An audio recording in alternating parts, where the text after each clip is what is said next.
ನಮಸ್ತೆ ವೀಕ್ಷಕರೇ, ನಮ್ಮ ಇವತ್ತಿನ ರೆಸಿಪಿ ನುಗ್ಗೆ ಸೊಪ್ಪಿನ ಮೊಟ್ಟೆ ಪಲ್ಯ. ನುಗ್ಗೆ ಸೊಪ್ಪು ಆರೋಗ್ಯಕ್ಕೆ ತುಂಬಾ ಒಳ್ಳೆಯದು, ಯಾಕೆಂದರೆ ಹೈ ಪ್ರೋಟೀನ್, ವಿಟಮಿನ್ಸ್ ಎಲ್ಲನೂ ಇರುತ್ತೆ. ಮೊಟ್ಟೆ ಸಹ ಹೆಲ್ತಿಯಸ್ಟ್ ಫುಡ್, ಎಲ್ಲರಿಗೂ ಗೊತ್ತಿರೋ ಹಾಗೆ.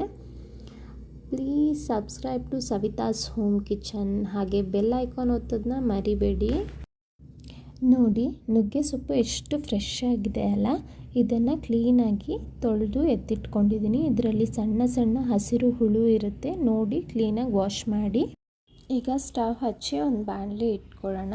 ಇದಕ್ಕೆ ಸ್ವಲ್ಪ ಎಣ್ಣೆ ಹಾಗೂ ಸಾಸಿವೆ ಹಾಕಿದ್ದೀನಿ. ಈಗ ನಂತರ ಒಂದು ಸ್ವಲ್ಪ ಬೆಳ್ಳುಳ್ಳಿ ಕಟ್ ಮಾಡಿ ಇಟ್ಕೊಂಡಿರೋದನ್ನ ಹಾಕಿದ್ದೀನಿ. ಈಗ 3 ಮೀಡಿಯಮ್ ಸೈಜ್ನ ಈರುಳ್ಳಿ ಕಟ್ ಮಾಡಿ ಇಟ್ಕೊಂಡಿದ್ದೀನಿ. ಇದನ್ನು ಸೇರಿಸಿ ಫ್ರೈ ಮಾಡ್ಕೊಳ್ಳೋಣ. ಪಲ್ಯಕ್ಕೆ ಈರುಳ್ಳಿ ಮತ್ತು ಬೆಳ್ಳುಳ್ಳಿ ಸ್ವಲ್ಪ ಹೆಚ್ಚಿಗೆ ಹಾಕ್ಕೊಳ್ಳಿ, ತುಂಬ ರುಚಿಯಾಗಿರುತ್ತೆ.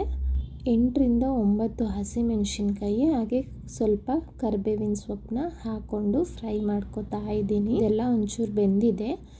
ಈಗ 3 ಇಡಿಯಷ್ಟು ನಾನು ನುಗ್ಗೆ ಸೊಪ್ಪನ್ನ ತಗೊಂಡಿದ್ದೀನಿ.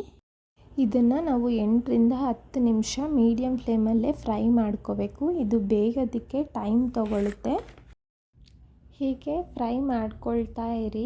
ಈ ಸೊಪ್ಪಿನಲ್ಲೇ ನೀರಿನ ಅಂಶ ಇರೋದ್ರಿಂದ ಇದೇ ಬೆಂದ ಮೇಲೆ ನೀರು ಬಿಡುತ್ತೆ.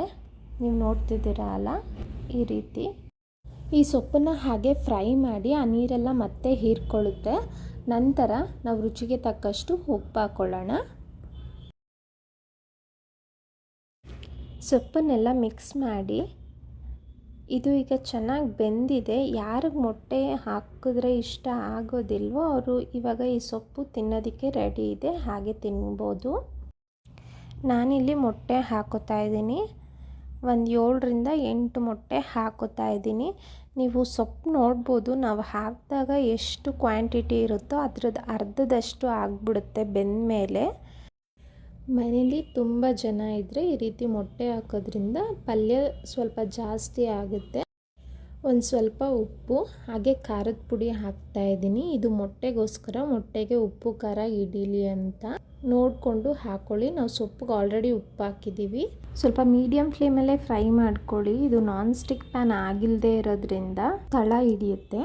ಮೊಟ್ಟೆ ಎಲ್ಲ ಚೆನ್ನಾಗಿ ಫ್ರೈ ಆಗಿದೆ. ಈಗ ನಾವು ಮೊಟ್ಟೆ ಹಾಕಿದ್ಮೇಲೆ ಒಂದು 3ರಿಂದ 4 ನಿಮಿಷ ಮೀಡಿಯಮ್ ಫ್ಲೇಮಲ್ಲೇ ಈ ರೀತಿ ಫ್ರೈ ಮಾಡ್ತಾ ಇದ್ದರೆ ನಮ್ಮ ರೆಸಿಪಿ ರೆಡಿಯಾಗಿರುತ್ತೆ.